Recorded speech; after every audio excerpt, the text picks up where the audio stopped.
Somewhere underneath the 1.3 billion tons of water behind me is a 180-year-old underwater city. This city, built on the dreams of thousands of people looking to discover gold, had hotels, churches, stagecoaches, and even a cemetery. But all that vanished 70 years ago when rising waters swallowed the entire valley.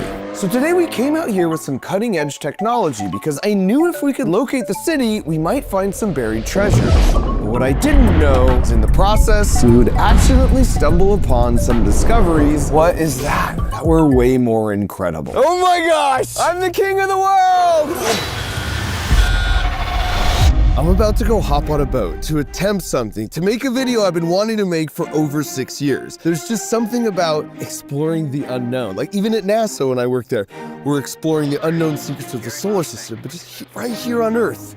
You've got this lake with thousands of boaters on the surface, totally oblivious to the hidden secrets lurking just hundreds of feet below them. And this lake in particular, I've got a feeling, has some really juicy secrets. And that's because on a cool March morning in 1848, a guy named William Sidney and his two buddies were hunting along the American River. But instead of bagging a deer, they discovered something a heck of a lot shinier, bringing back the largest pile of gold since the start of the California gold rush only a few weeks earlier. When word spread about their discovery, nearly 7,000 people moved into the valley, hoping to strike it rich. And indeed, this did create California's first millionaire, Samuel Brannan. But rather than mining any gold himself, he just sold pickaxes to everyone looking for gold. Now all this hype created a bustling town with 7 saloons, a post office, even dance halls. But when the gold was mostly gone after decades of mining and deadly floods kept sweeping through this valley out to Sacramento, a dam was built right here to stop all those floods, creating a new lake, sealing away this ghostly time capsule somewhere under all this water. And since I love nothing more than a good Scooby-Doo mystery and cutting-edge tech, I headed out to the lake to see what submerged secrets we could reveal. As luck would have it, a few days before my planned trip, I saw this clip of a $250,000 wakeboard boat sinking just offshore. So I decided that would be as good a spot as any to kick things off and calibrate our underwater scanning sensors. So after making our way to the approximate location, we dropped in our scanning torpedo. Let's get this hog in the water. Like a granite stick. Okay, we're in. Let's go.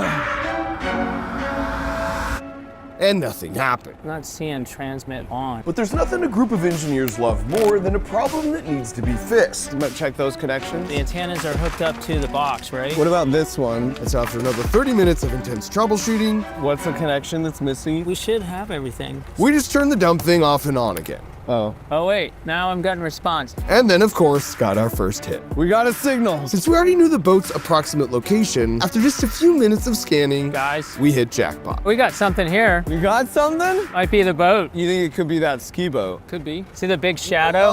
Oh, baby. This could be the boat. We might have found her. This is Todd, by the way, and he not only has a doctorate in geohydrology, but this is his scanning torpedo. And the trick to how it works is sort of like when you're on a cliff and you yell and then wait to hear your echo. If it takes a short time to hear your echo bounce back, you know the other side of the canyon is close. And if it takes a long time, you know it's far. Well, the torpedo is just traveling through the water, yelling echo a bunch of times every second. But since it has really sensitive ears, it can time exactly how long it takes to hear the echo back. And from that, it can generate a map of everything that's below the water, even in pitch black darkness. This, by the way, is also how our Crunch Labs Hack Pack Balance bot named Bobo, which you can build yourself, by the way, knows when it's too close to a wall. This proximity sensor is the part ultrasonically yelling and listening for the echo. How deep is the water here? 63 feet, that's gotta be it. So you're saying there's a chance? There's a chance. It might be the boat. It might be the boat. I feel like such an adventure. So now that we located the sunken boat, I wanted to see it for myself. That's good enough for me. Let's hit the sub. And the coolest way possible to do that is in your own personal submarine. But not just any personal submarine, because this is the exact sub a few years back in the Bahamas where I first discovered my love of sharks. Oh, shark! Oh my God! Oh, his head's in the cage! My only hope was this time, there'd be fewer sharks. Let's go. Come on down. No sharks in this lake, right? Not that I know of. Go find a boat. Oxygen is flowing. Hatch switch. All right. Here we go. It's hot as hell. Sorry for it being so hot. You thought it was hot outside? Enjoy. Mine's still on. Please turn on AC. It's on. Topside, my hatch is secure. My life support systems are on and running, and I am ready to dive. Copy that, clear to dive. Let's go see what the heck's down there.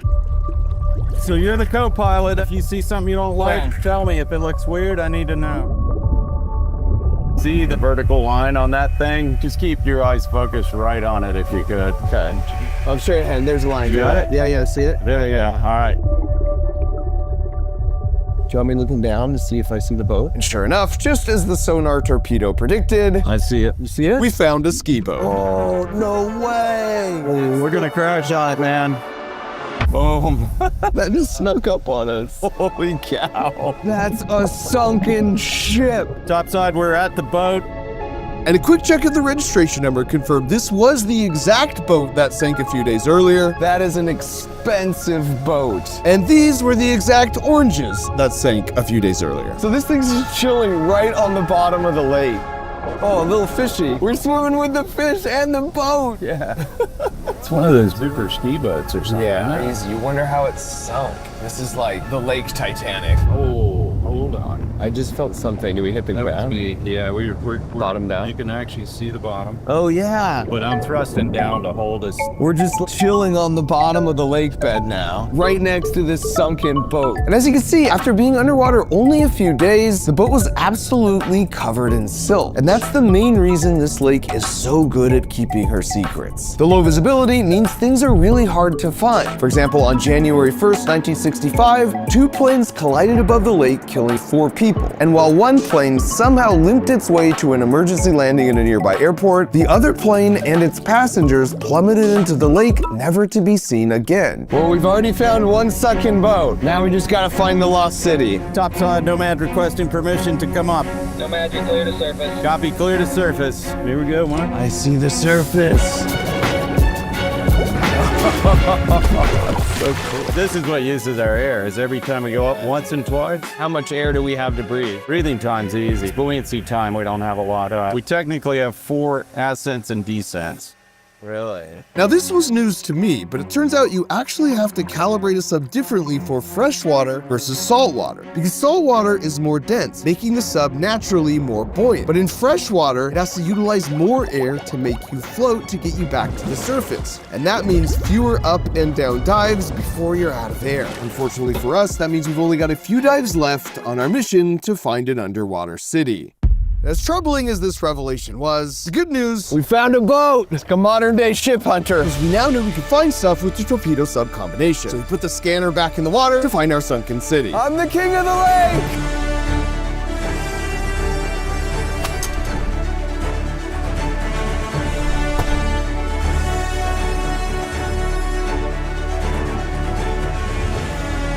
Now it turns out there's a key difference between treasure hunting and treasure finding. Anything? Nothing yet. Because treasure finding is really exciting, but treasure hunting, anything? Nope. Especially when you're hunting through 30,000 acres of murky water, Todd, Nada. is actually really boring. Who knew hunting for underwater cities was so boring? And my impatience must have incurred the wrath of the treasure hunting gods, because something not boring finally happened. Where did you get your bad luck jujus, man? Why? What happened? We have a dead motor. Are you kidding me? No, I'm not. You think it's a batteries? No, it's like locked in gear, which means I can't start it. Oh, there you go. All right, let's see what happens. Just died. All right, let's hook up a tow line. It was time for reinforcements, because for the bad news, this boat was dead. But for the good news, the replacement boat was rocking a party deck and dual action water slides. Let's go!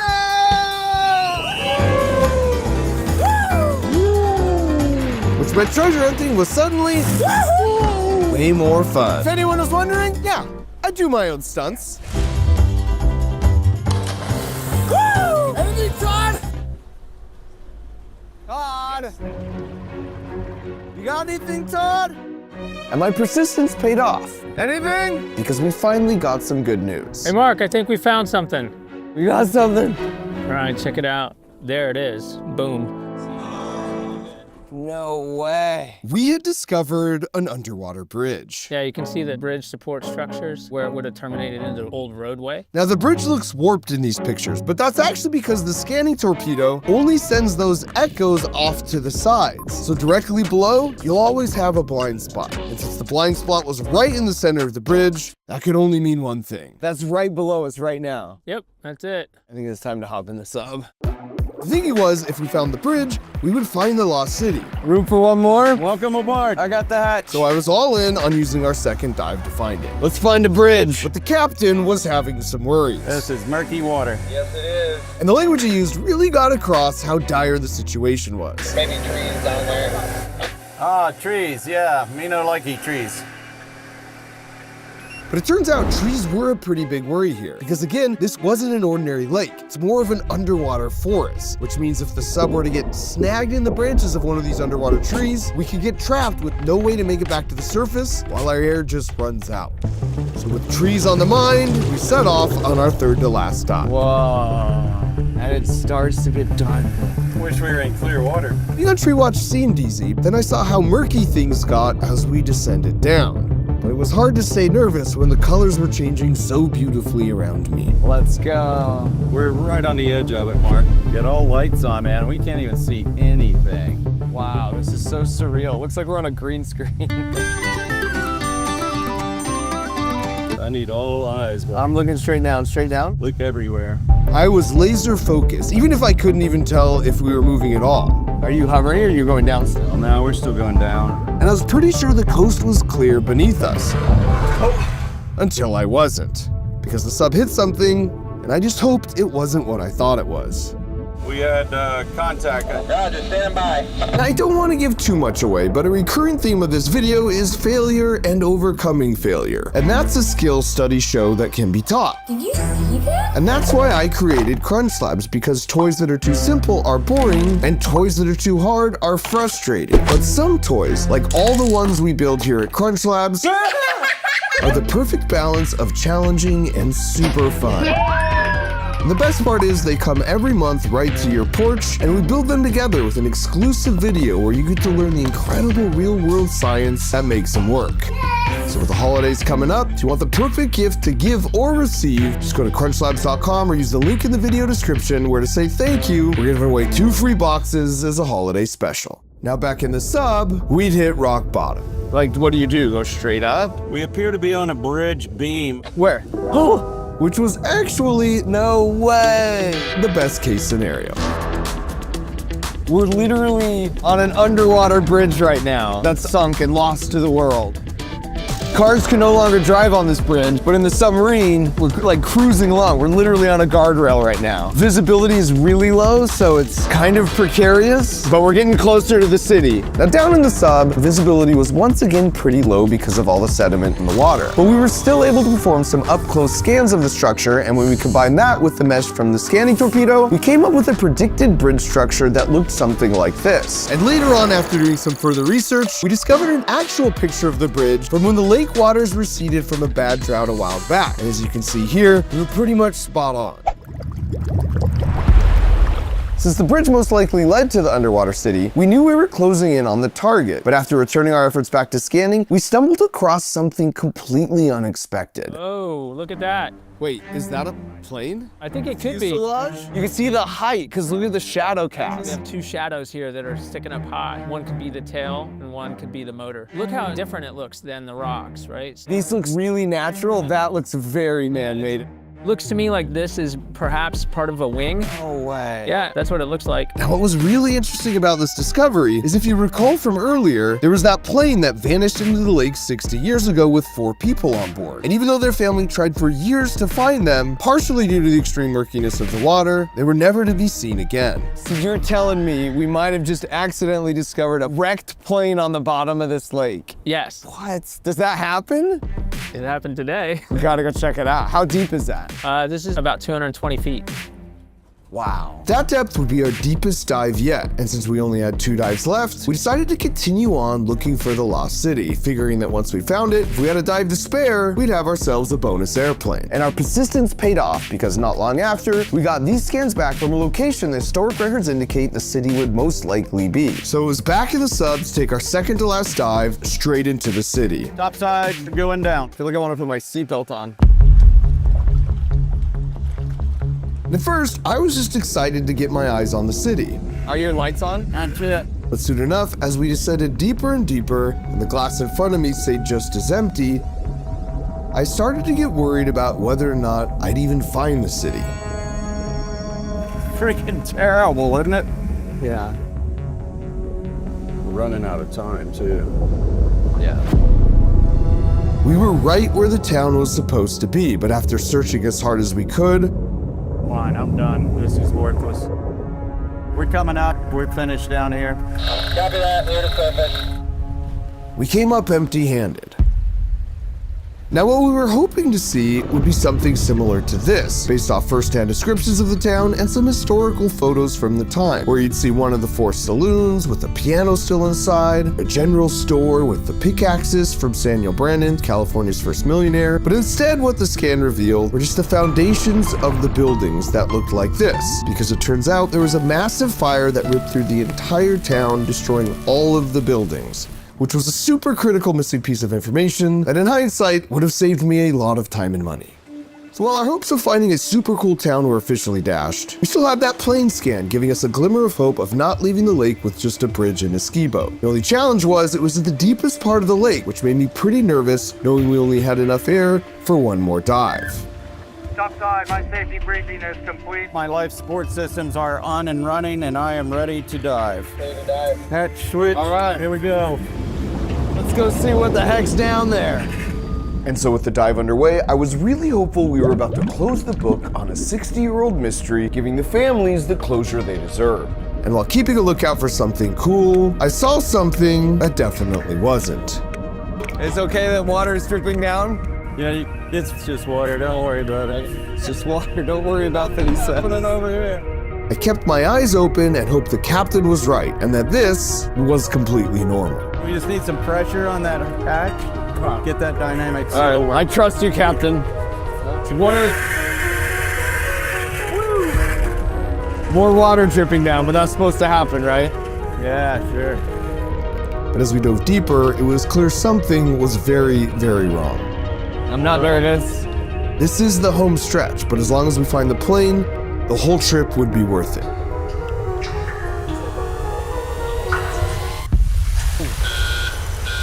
All right, we're going up. Topside, we have a severe hatch leak. Not certain why, but that was not a little dribble. That was a freaking waterfall. This is a failed dive.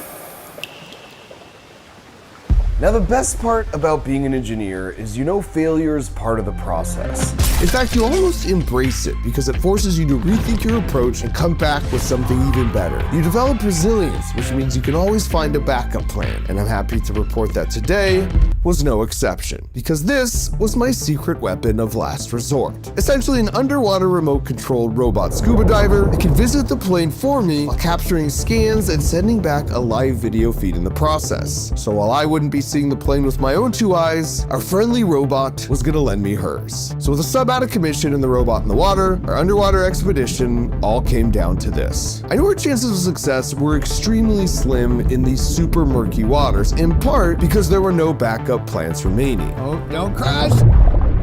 This would be our last chance. That's good. And how far away are we, you think? I would say maybe 20 feet. What is that? Are you kidding me? That's the propeller. The prop's still intact. No way. Yeah, we got lucky. That's insane. As a reminder, the reason this lake holds so many secrets is because the visibility is so poor. But thankfully, we had a workaround. Because just like with the bridge, our plan was to scan the plane section by section, and then once we got back home, we could piece those scans together to see what we'd actually found. So as far as today was concerned, we'd done everything we could, and I felt really good about our efforts. Which meant at this point, after packing up and heading home, all we'd have to do was wait. And we didn't have to wait long. Okay, we've identified the plane. Just got word there's an email in my inbox with a video that stitches together all the pieces of the plane we found, and I do not want to wait till tomorrow at work to view it, so I'm doing it now. The plane we're looking for that was lost 60 years ago is this Piper Comanche 250. Big moment. Let's go. Okay, here's the scan.